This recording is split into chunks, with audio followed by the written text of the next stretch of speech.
So as a business owner, you expose yourself to a whole bunch of risks that you don't have as an everyday person. There's the financial risk of your business going belly up, but there's also the risk that you anger someone enough to have them file a lawsuit against you and your business. Now, given that there's a lot of people out there, in the US especially, that have nothing better to do with their lives than file lawsuits, you're probably going to want to be prepared for this. And there are two main ways that you can go about preparing for a potential lawsuit. The first of which is to get in with the mob and pay off your local judges. This is going to be typically pretty expensive, and there's always the chance that the mob ends up turning against you, so it's not generally the recommended route to go. The second and typically more attractive option is to create what's called an LLC. So let's go with that one for now. First things first, what actually is an LLC? Well, an LLC stands for a Limited Liability Company, and it's used to protect your assets in the event of a lawsuit. Creating an LLC basically allows you to separate the assets of your business versus your personal assets in two separate buckets, so that if somebody sues your business, they're only coming after your business assets, and your personal assets are over here and protected in that event.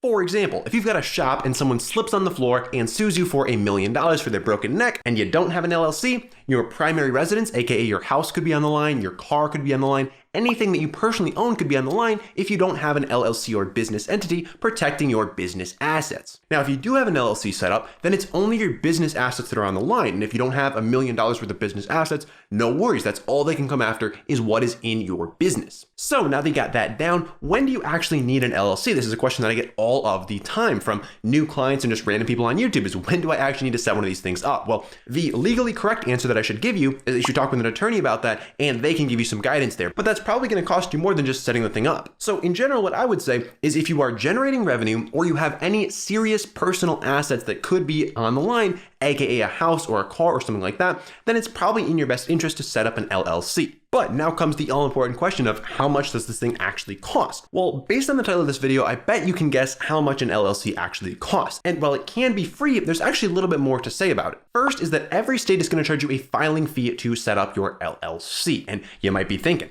that doesn't sound very free, and I'd have to agree with you on that. But when you see these ads online for a free LLC, for a $49 LLC, they're not talking about the filing fees. They're talking about the fees that they're going to charge you on top of the filing fees. So I'm showing you right here how to do it without paying any of those extra fees on top of the filing fees that your state is going to require. Now, state filing fees generally range from about $100 to $800 depending on what state you actually live in. And in some rare circumstances, you might actually be able to get around paying those filing fees. One example that I'm pretty familiar with is in the state of Wisconsin. If you are enrolled in a college and you are a student, you can actually create as many free LLCs as you would like without paying any state filing fees. And while I was a student in Wisconsin, I took them up on this a couple of times and created a few different LLCs for different businesses and projects that I was working on. Now, if you're not in that situation and you do have to pay filing fees, you are actually able to write off those filing fees as business expenses as well. So while they're not technically free, it does bring the cost down just a little bit when you get that write-off on your taxes. So now that you know what it is, whether you need it, and how much it's going to cost you, let's talk about how to actually set up the LLC. Well, I'm going to give you a pretty easy step-by-step process that you can use. However, keep in mind this only applies to single-member LLCs where you are the 100% owner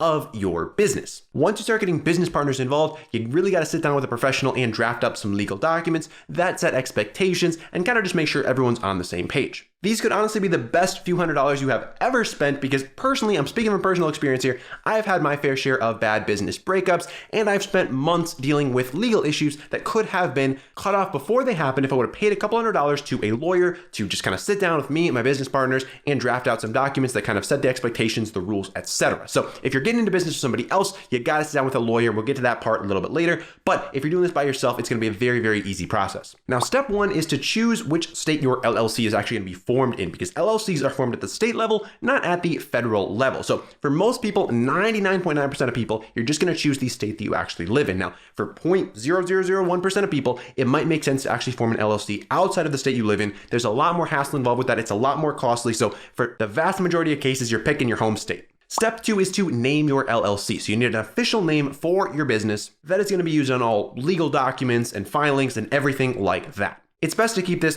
kind of pretty generic. So for example, my YouTube channel, my personal brand, all of that stuff is under one LLC called Kreider Media LLC. So very, very generic. And at the end, that LLC is required by law. So depending on what state you live in, you're probably going to need to have either an LLC or the words Limited Liability Company or something of that nature behind the legal name of your business to denote that you are an LLC.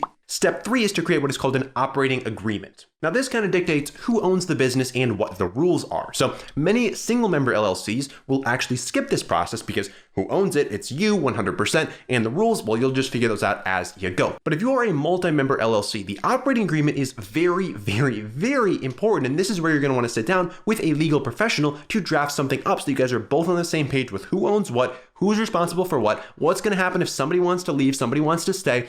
All of those things need to be flushed out in your operating agreement, because when stuff hits the fan, if there's a disagreement, the operating agreement is kind of like that core document that everyone is going to refer back to. That's what's going to be used in a court of law. Basically, everything comes down to that operating agreement. And in general, what I like to say about operating agreements is that you should plan for the worst, but expect the best. Okay, so make sure that there is language in there for every possible situation, what's going to happen, what you're going to do, because if you leave anything out, that could come back to bite you later on. So now that you've gotten all of that stuff out of the way, step 4, the fun part, is to actually file your LLC with your state and create this thing. Now here you're going to want to make sure that you actually go through your state's website and not through some middleman, LegalZoom, something like that, that's going to charge you an extra markup in order to file your LLC paperwork. So let's hop into my computer quick and I'll show you exactly how to do that. All right, so let's say I want to file an LLC in Minnesota. What I'm going to do here is type in Minnesota LLC and search for it. And what I'm going to find here is a bunch of ads. Okay, so we've got all these ads here that are going to try to sell us on them setting up the LLC for us and charging us a fee on top of what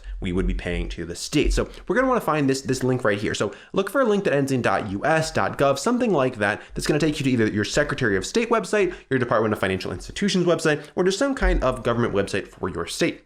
From here, you'll click in here and you'll want to look for something that looks something like this. It says start a business. So you click into here, you'll click over here to register your business, and then you will come down here and say file. You want to file a new business. So at this point, you'll look for something that says domestic limited liability company right here. You can see it's $155 in the state of Minnesota, which is great.